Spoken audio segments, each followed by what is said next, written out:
Hey everyone, as you can have probably guessed, I am not here today. I have a doctor's appointment, and so today's lecture will be given via video.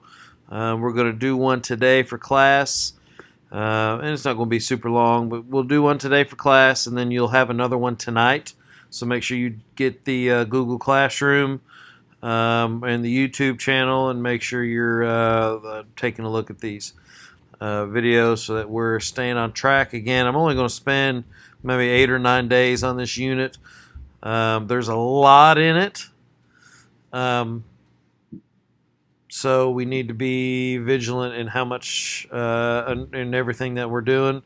Don't forget, I need your experiments from last unit ASAP, the rack one, and the provoking emotions one, and also your bell work, or no, I'm sorry, your exit slip paper, the sort of review that was also posted on the Google Classroom for last unit. So I need all those stuff in, and we'll have everything up to date by this weekend. So if you don't have that stuff in, you will have Fs. All right, so just keep that in mind. So, anyways, this is where we ended up last or today.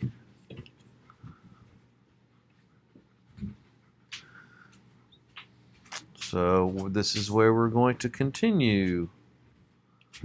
Let me find it. There we go. I had this up, and then I got a phone call as I was. This is actually the second video because the first one I had gotten a phone call right in the middle of it, and if you know anything about these apples, the phone call actually comes up on the app on the computer, so it kind of messed things up. But that's all right. We will just kind of deal with this and move on. There we go. So this is where, well, maybe. I know you all are making fun of me now because I'm squinting.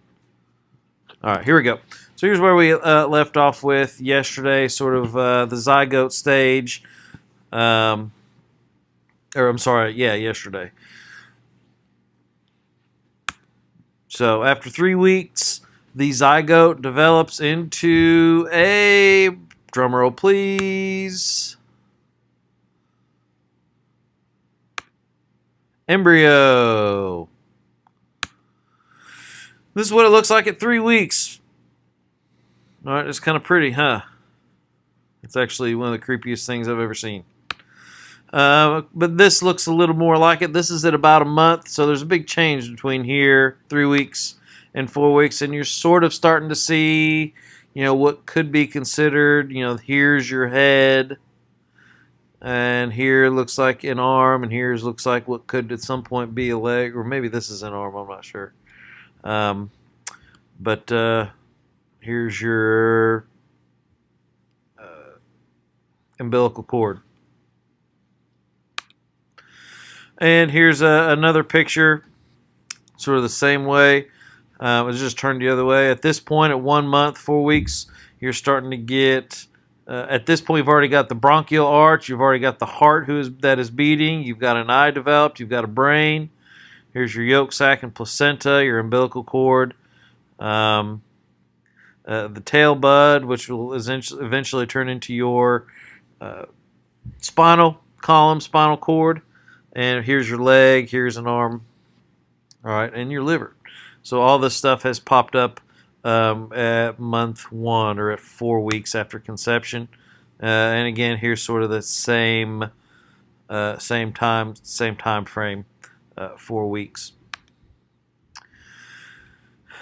And at 5 weeks, look at what a beautiful, beautiful baby. He's already cute. Again, creepy. So here you have sort of how it changes. That is the face. So let's do that again because it's kind of neat. You'll notice right here that sort of turns into the mouth. All right, what this is the area. I wish this was a little slower. That if it doesn't form right, you get what a lot of people have a cleft palate. All right, we'll watch that one more time because I think it's kind of neat.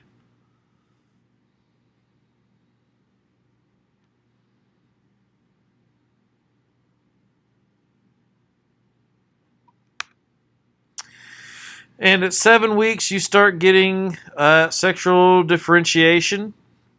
I believe, yeah, you start seeing differences. I don't think we can tell that with what we have, the instruments we have now. I think literally you have to go inside of the uterus to actually see the sexual differentiation. Here's 8 weeks, a little bit more change. Brain is quite a bit bigger, eyes a little bit more there. Here's your liver. Still, you got an umbilical cord, placenta. And at 11 weeks, you get fingers and toes. Well, actually, you've got fingers and toes here, too. 3 months, ear starts to form. Now you're getting ribs and your spleen. 4 months, again, here's your ear and eyelid. And again, we're just seeing the changes as they sort of roll through here.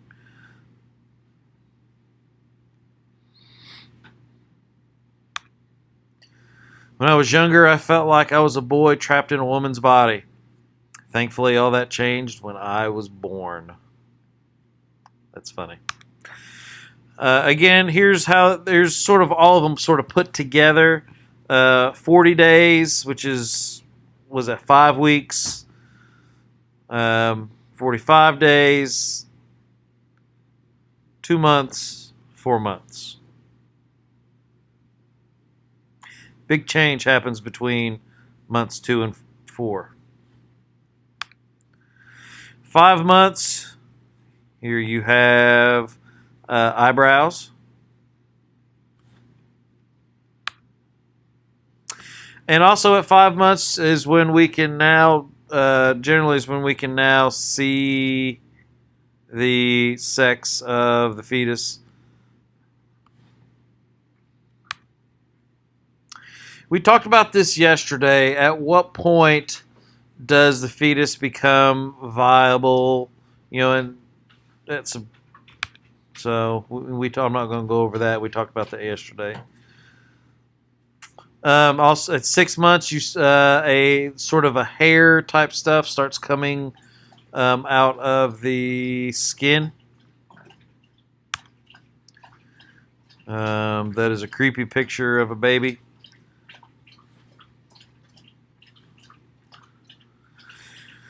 By the 6th month, the stomach and other organs have formed enough to survive outside the mother.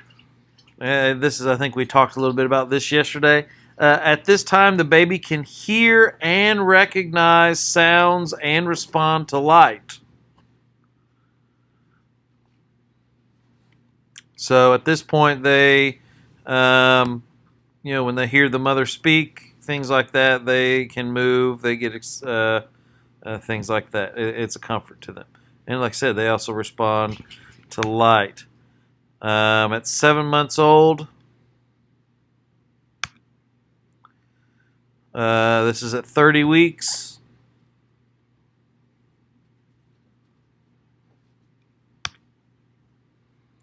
This is at 8 months. Man, there's not a whole lot of room left in there, is there? And if at any time, if you all want to take a look at these pictures a little closer, just have the substitute just pause this video. There's no issues with that.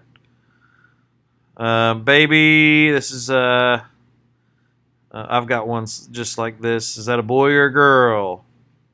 You're looking at sort of the bottom.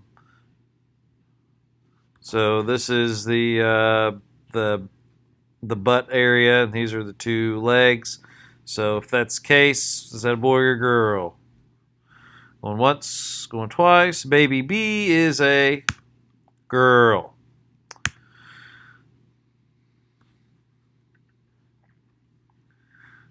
What is this one? A boy or girl? Same position. That is a boy.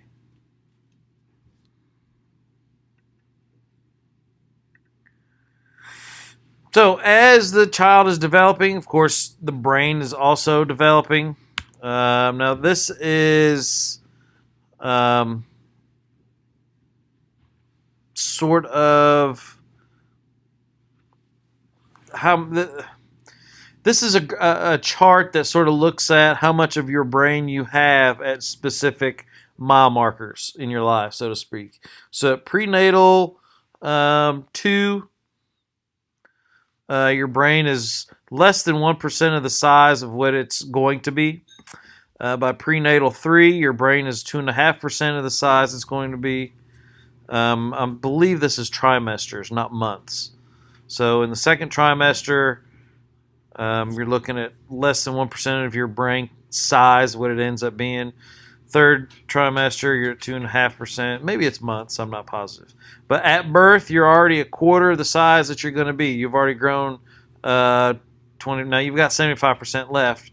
Between birth and 2 years, you're going to grow 50% to where by 2 years old, your brain's already 75% of the how big it's going to be. By 5 and 6 years old, you're at 90%. And those of you who are 16, your brain is no longer growing, at least size-wise. It is as big as it is generally ever going to be, give or take a year, depending about your growth rates and all that. So, and I'll tell you what's the big difference between these two? Look at the size of the heads. How much of the head is compared to the rest of the body? 3 months, 2 months. This is probably a better idea of how that happens. So at 2 months in the fetal area, look how big how much of the body, the head takes up. Almost just a little less than half. Then at 5 months, fetal. Then at the newborn. And then as you'll see, now obviously the body is getting smaller as the head is getting smaller. But what you're also seeing is this is sort of controlled. If the baby was the same height as an adult as it's born, what you're seeing is how the head changes throughout maturation. To a 25-year-old adult. So it's interesting. We probably don't. I don't know. I had never realized this, but this kind of makes sense. So now that we're born, generally, how does the brain and motor skills develop? Good news. While you're in the womb, you produce almost 250,000 brain cells per minute. How much is 250,000? You math people out there real quick. What's 250,000? 1, 2, 3. 250,000. So while you're in the womb, your brain produces 250,000 brain cells per minute. What are brain cells called? Neurons. However, the bad news about that is that that's basically all you're ever going to develop. So brain cells generally do not regenerate once destroyed or once they're dead or whatever. So you're born with as many cells as you're going to have. Now we've talked about how your brain can rewire itself and create synaptic connections and all that. But your brain is kind of like land. We're not really making any more. I don't remember if we went over this or not. I don't think we did. But the brain in infancy, although the brain does not develop many new cells, the existing cells begin to work more efficiently, forming more complex neural networks. All right, so here's are the neural networks at birth. here are your neural networks at 3 months, and then your neural networks at 15 months. Obviously, there's a lot more as the baby is learning things, learning how to walk, learning how to talk, to recognize people, to synthesize emotions. All those things create neural pathways.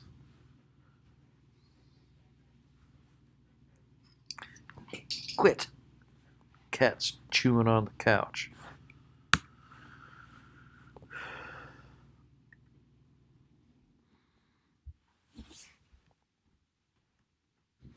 Trimester is between weeks 13 and 26. All right, let me start that over. From week 1 until week 12. The second trimester is between weeks 13 and 26, and the third trimester is from week 27 until birth. If you become pregnant, your womb doesn't shed its lining as it normally does at the end of the menstrual cycle, so your periods temporarily stop. This is because the egg, which has been released from one of the ovaries, has been fertilized by a sperm, and you are in the early weeks of pregnancy. Here we show the ovaries, the fallopian tubes, the womb, and the vagina. The fertilized you all know how that happens. I'm not gonna bore you with that. But the end result is a baby. And here's how how it kind of moves throughout.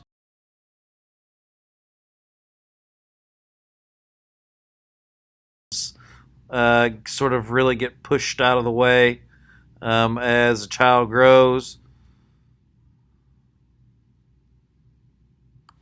So here's another example of sort of the growth over 9 months. Watch the baby bump.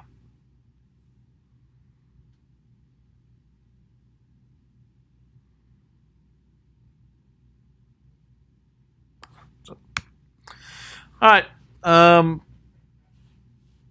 So that was the sort of what happens the development of what happens from conception all the way up till birth.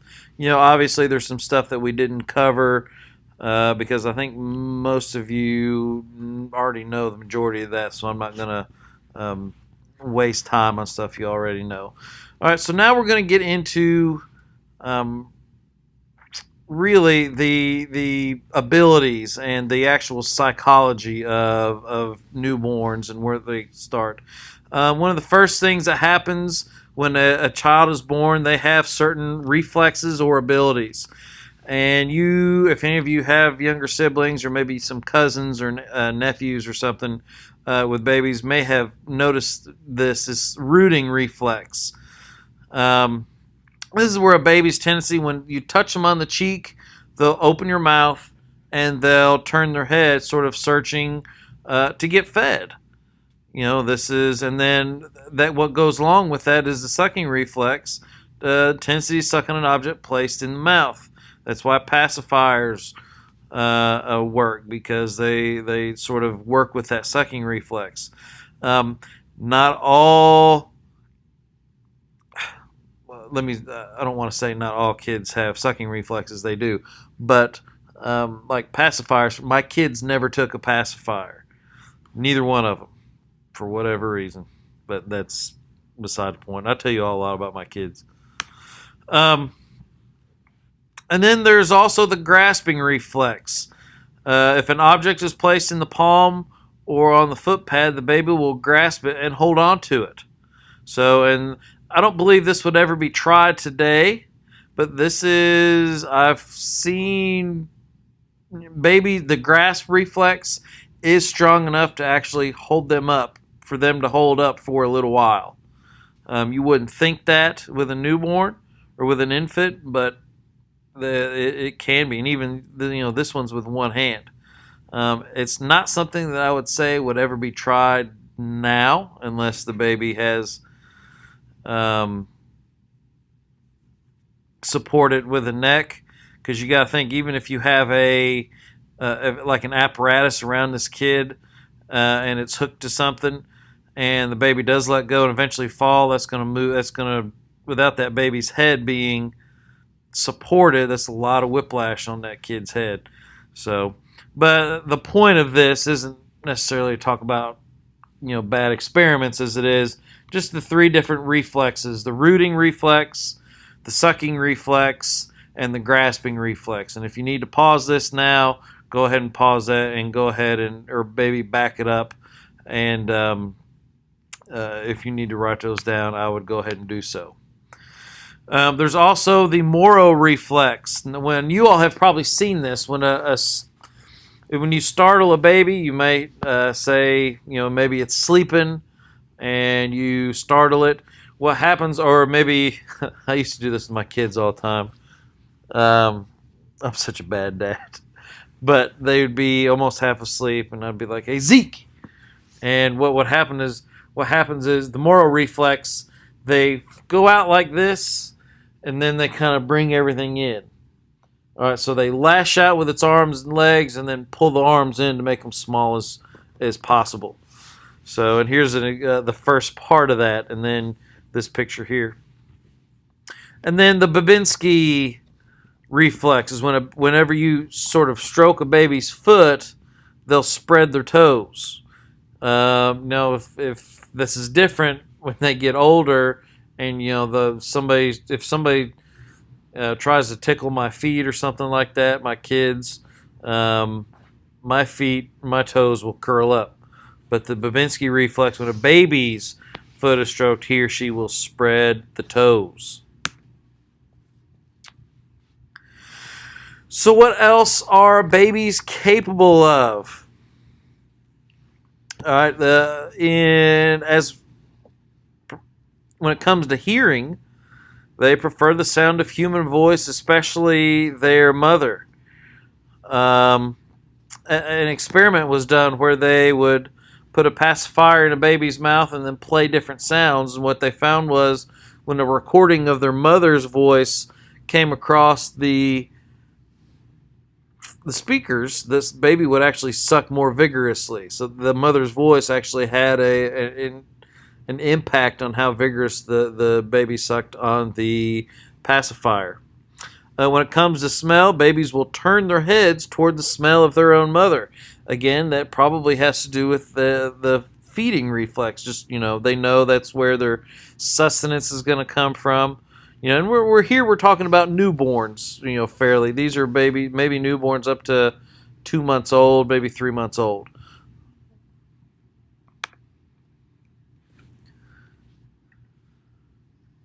Reflexes like the Palmer grasp, stepping, Moro, and Babinski are an inborn automatic response, nature's toolkit to help an infant adapt to the world. Many reflexes, breathing, swallowing, and sucking, for example, have survival value. Other more primitive reflexes like the Moro and grasping are considered leftovers from our evolutionary heritage. Survival reflexes usually become voluntary at some point during the first year, while the primitive reflexes disappear. Anthony, go back down for a second. So pretty much losing that.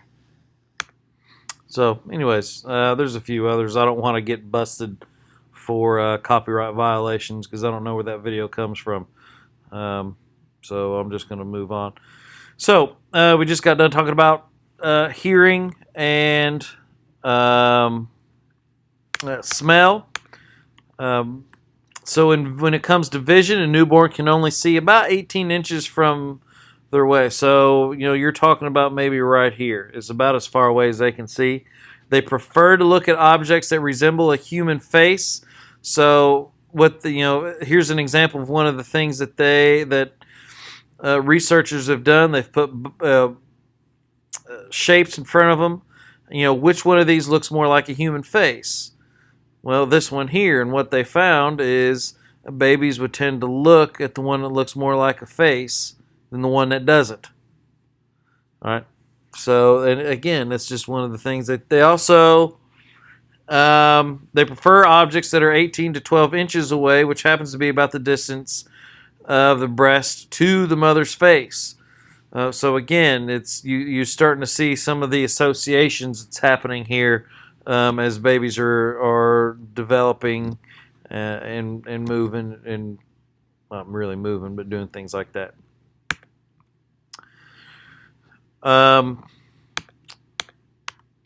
think that's may end. Let me see how far we've gone, and I may end this. Let me figure something out. Yeah, I think we're gonna end this. It's been about 25 minutes.